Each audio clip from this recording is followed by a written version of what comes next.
مجھے اچھی طرح یاد ہے کہ 1984 میں جب مجلس اتحاد المسلمین کے ایم ایل ایز کی تائید کی ضرورت پڑی ناڈیلا بھاسکر راؤ کو،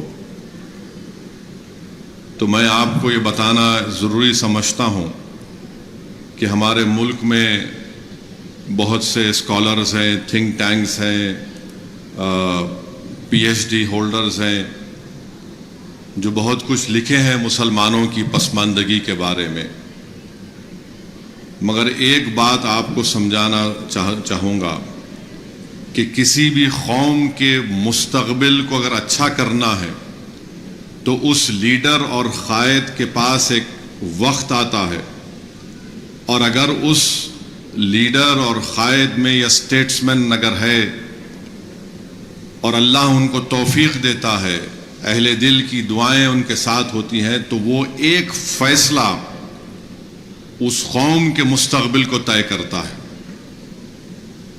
اور ایسے کئی وقت آئے ہوں گے ان تمام سیاسی قائدین کی زندگی میں، میں کسی پر تنقید کرنا نہیں چاہوں گا، مگر اللہ نے سالار ملت کو ایک موقع دیا کہ وہ ایسا فیصلہ دیں جو اس قوم کے مستقبل کو بدل سکے، جو اس قوم میں ایک انقلاب برپا کر سکے، جو اس غریب قوم کو علم کے ذریعے طاقتور بنا سکے۔ اور مرحوم قائد نے ایک فیصلہ لیا اور سالار نے کہا کہ ہم اپنے ایم ایل ایز کی تائید ناڈیلا بھاسکر راؤ سے کریں گے۔ مجھے اچھی طرح یاد ہے کہ اس وقت ایک بی بی سی کے ایک بہت بڑے مشہور رپورٹر ہوتے تھے، وہ ہمارے گھر پر آ کر انٹرویو لیے اور کہا کہ یہ بڑا ان ڈیموکریٹک طریقے سے آپ نے اپنے ایم ایل ایز کی تائید بھاسکر راؤ سے کی۔ تو سالار نے ایک ہی بات کہی، کیا یہ ڈیموکریسی ہے کہ آپ اس ملک کی سب سے بڑی اقلیت کو ہمیشہ ان کو کمزور کر کے رکھ دیں گے؟ کیا یہ ڈیموکریسی ہے کہ آپ اس ملک کی سب سے بڑی اقلیت کو ہمیشہ علم کے دروازوں سے دور رکھیں گے؟ کیا یہ ڈیموکریسی ہے کہ ملیانہ ہو، ہاشم پورہ ہو؟ کیا یہ ڈیموکریسی ہے؟ سالار نے کہا ڈیموکریسی نے مجھے موقع دیا، میں اس کو استعمال کر رہا ہوں۔ اور لوگوں نے حیرت کا اظہار کیا کہ اگر وہ چاہتے تھے اس وقت تو اپنے ذاتی مفاد کے لیے وہ بہت کچھ کر سکتے تھے۔ مرحوم قائد نے کہا کہ مجھے اپنی ذات کے لیے کچھ نہیں چاہیے، مجھے صرف ایک کاغذ کا ٹکڑا چاہیے۔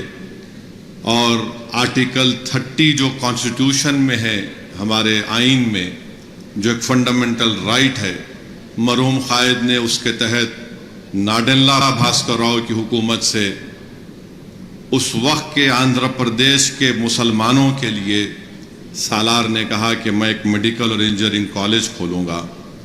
تو میرے عزیز دوستوں اور بزرگوں، آپ کو بتانے کا مقصد یہ ہے کہ جب آپ کی زندگی میں ایسا کوئی موقع آتا ہے اور اللہ ہر ایک کو موقع دیتا ہے، تو اس موقع کے اوپر آپ کو یہ فیصلہ کرنا پڑے گا کہ کیا میں ایسا فیصلہ کروں گا جس سے اجتماعی طور پر پوری سوسائٹی کو، پورے معاشرے کو فائدہ ہوگا، یا پھر میں رسک نہیں لے کر صرف اپنی ذات کو محفوظ کر لوں گا اور اپنی ذات کے لیے فیصلہ لے لوں گا۔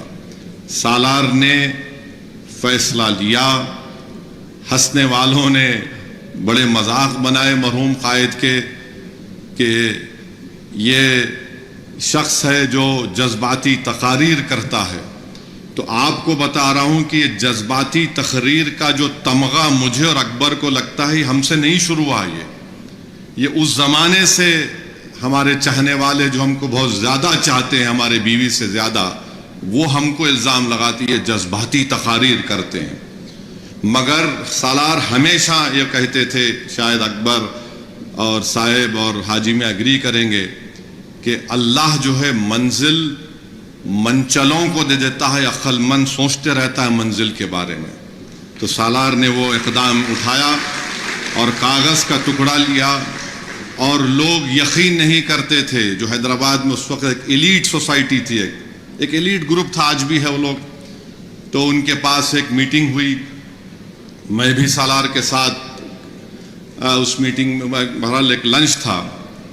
میں یہ پہلے بھی یہ واقعہ بیان کر رہا ہوں, مگر نوجوانوں کو بتانے کے لیے کہہ رہا ہوں کہ اگر ایک انسان میں حوصلہ ہوتا ہے, اللہ کے لیے اخلاص ہوتا ہے اور ہمت ہوتی ہے, تو اللہ ان کو کامیاب کرتا ہے. تو اس میٹنگ میں سب نے بہترین کھانا وانا کھلایا گیا, صاحب جانتے ہوں گے.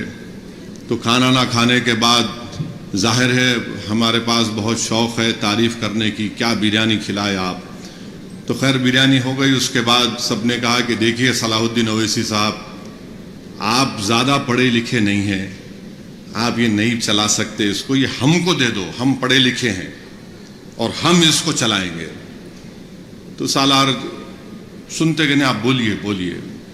تو سالار کو جب غصہ آتا تھا تو بولتے نہیں بولیے بولیے, آپ بولیے بولیے بولیے, میں سن رہا ہوں میں آپ کی بات کو, بالکل بالکل صحیح ہے, آپ لوگ بڑے لوگ ہیں. تو ہم سمجھ جاتے تھے کہ اب کچھ ہو رہا ہے. تو خیر وہ سب سنے. سالار اٹھے اور بولے کہ بہت بہت شکریہ, آپ لوگ میرے کو زحمت دیے, آپ بھی آئے. یہ وقت طے کریں گا کہ میں کیا کرنے والا ہوں. واپس سالار گاڑی میں بیٹھے. اس وقت 6444 جیپ تھی. سالار سگریٹ کو ویسا مارتے تھے, وہ 4 مینار سگریٹ سرگال کے بولے یہ سب میرے پہ تانا مار رہے ہیں, انشاءاللہ ایک وقت آئیں گا یہ لوگ دارالسلام کو آئیں گے دیکھنا. تو اس حوصلے اور عزم کے ساتھ سالار نے, اور سالار کے ساتھ جتنے لوگ تھے جن کا بھی یہاں پر ذکر کیا گیا, ان تمام نے محنتیں کی, کوششیں کی. اور آسان بات نہیں تھی اس میڈیکل کالج کو کا قیام عمل میں لانا. اور کوئی دولت مند اس کے پاس اتنی نہیں تھی کہ اس طرح کے ادارے کو ہم اچانک قائم کریں. مگر ایک بات بتاؤں گا, اگر یہ جتنی عمارت ہے, اور میری بات سے وہ تمام لوگ ابھی جو زندہ ہیں جو اس کالج کے شروعات میں تھے, اگر اللہ اس عمارت کو زبان دے گا تو وہ عمارت یہ کہے گی کہ اس کے بنانے والوں نے اپنا بہت خون پسینہ اور اپنے آنسوؤں کو لگایا اس میں, اور تب جا کر آج یہ عمارت قائم ہوئی. تو میرے عزیز دوستو, میرے بزرگوں, ہم اور آپ کی ہماری کوشش یہی ہونی چاہیے کہ ہم ان اداروں کو اچھا رکھیں. جس نیک مقصد کے تحت ہمارے بزرگوں نے اس کا قیام عمل میں لایا, ہم ان کے خوابوں کو پورا کرتے جائیں. اور ابھی اکبر نظام الدین صاحب نے غوث پیر صاحب کا بھی ذکر کیا. میں چاہوں گا کہ جو لوگ جو ویڈیو بنائے ہیں, جو خراج عقیدت آپ نے ان ناموں کے ساتھ پیش کیا ہے, میں چاہوں گا کہ اس میں غوث پیر صاحب کی بھی فوٹو اور غوث پیر صاحب کا بھی نام ہو. اور یہ عجیب اتفاق ہے کہ مجلس اتحاد المسلمین کا احیاء کہ 66 ایئرز اب ہم 1 مارچ کو بنانے جا رہے ہیں. اللہ کے فیصلے اللہ جانتا ہے, مگر ایک عجیب اتفاق ہے کہ اس کالج کے سام میں یہاں سے 5 یا 6 منٹ کی ڈرائیو پر فاصلے پر عبد الواحد اویسی علیہ الرحمٰن نے 1 مارچ 2 مارچ کو 1957 کو مجلس کا پہلا جلسہ اپنے گھر میں کیا تھا. یہیں سے 5 منٹ کے فاصلے پر. آج بھی وہ گھر ہے, وہ گھر ہے آج بھی ہے, ہاں, فاطمہ باغ کے نام سے. تو وہ جلسہ اور پھر یہی سامنے کی آج کی عمارت. میں شکر گزار ہوں سرزمین دکن کے ان تمام بزرگوں کا, ہماری ماں اور بہنوں کا, جنہوں نے اس وقت سے لے کر اب تک اور انشاءاللہ مستقبل میں بھی آپ لوگوں نے مجلس اتحاد المسلمین کی سرپرستی کی, مجلس اتحاد المسلمین کا آپ نے ساتھ دیا. طوفان تو بہت آئے, سازشیں بڑی رچائی گئیں, الزامات تو لگتے اس وقت بھی لگتے تھے, آج بھی لگیں گے, کل بھی لگیں گے, مگر جو لوگ اپنے منزل کو پانے کے لیے ان تمام چیزوں کی فکر نہیں کرتے, اللہ ان کو کامیاب کرتا ہے. میں شکر گزار ہوں جناب اکبر نظام الدین صاحب کا, حاجی میاں کا, بہت ان لوگوں کو بھی